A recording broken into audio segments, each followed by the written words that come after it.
బుజ్జి, మల్లిక వాళ్ళు బెడ్ మీద పడుకోవటంతో అక్కడికి గౌతమ్ వస్తూ ఉంటాడు. ఇంతలో అక్కడ ఉన్న మల్లిక దగ్గరికి వెళ్లి తన చేతుల్ని చేతుల్లోకి తీసుకొని తనకి బాగా ముద్దులు పెడుతూ ఉంటాడు. "నువ్వు నా కూతురివే అన్నా నేను చెప్పుకోలేని పరిస్థితుల్లో ఉన్నాను" అని చెప్పేసైతే అనుకుంటూ అక్కడ ఉన్న మల్లికని చూసి చాలా బాధపడుతూ, అలాగే అక్కడ ఉన్న మల్లికని చూసి చాలా సంతోషిస్తూ ఉంటాడు.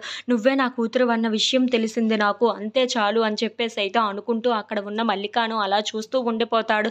ఇంతలో అక్కడ ఉన్న మల్లికను చూస్తూ నాన్న అని పిలిపించుకోవాలని నాకు చాలా కోరికగా ఉంది. దగ్గరగా ఉన్నా సరే మన మనసులు దూరంగా ఉన్నాయి అని చెప్పేసైతే అనుకుంటూ అక్కడ ఉన్న మల్లిక వైపు అలా చూస్తూ ఉండిపోతాడు. "నువ్వే నా కూతురివి అన్న విషయం నీకు చెప్పాలని ఉంది. కానీ చెప్పలేకపోతున్నాను.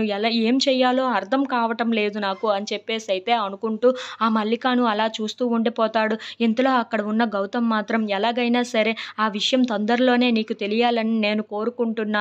నువ్వే నా కూతురివి కదా! అలాగే నీ కసాయి తండ్రి ఏం చేశాడో తెలుసా? పుట్టిన వెంటనే నీ తల్లిని చేతులారా చంపుకున్నాను. నన్ను క్షమించు అని చెప్పేసైతే అక్కడ ఉన్న మల్లిక వైపు చూసి చాలా బాధపడుతూ మాట్లాడుతూ ఉంటాడు. ఇంతలో అక్కడ ఉన్న గౌతమ్ మాత్రం మల్లికను అలా ముద్దులు పెడుతూ చాలా ప్రేమగా చూసుకుంటూ ఉంటాడు. ఇంతలో అటువైపుగా రమ్య వెళ్తూ ఏంటి ఇక్కడి నుండి ఏవో మాటలు వినబడుతున్నాయి అని చెప్పేసైతే అనుకుంటూ అటువైపుగా చూస్తూ ఉంటుంది. ఇంతలో ఆ మాటలన్నీ విని అక్కడ ఉన్న రమ్య అయితే ఒక్కసారిగా షాక్ అయిపోతూ ఉంటుంది. ఏంటి ఈ మల్లిక తండ్రి ఈ గౌతమా అని చెప్పేసైతే ఒక్కసారిగా షాక్ అయిపోతూ ఉంటుంది. ఇంతలో అక్కడ ఉన్న గౌతమ్ మాత్రం నువ్వే నా కూతురివి అన్న విషయం చెప్పలేకపోతున్నానే అని చెప్పేసైతే అంటూ వినడం చూసి అక్కడ ఉన్న రమ్య అయితే ఒక్కసారిగా షాక్ అయిపోతూ అక్కడ ఉన్న వాళ్ళిద్దరిని అలా చూస్తూ ఉండిపోతుంది.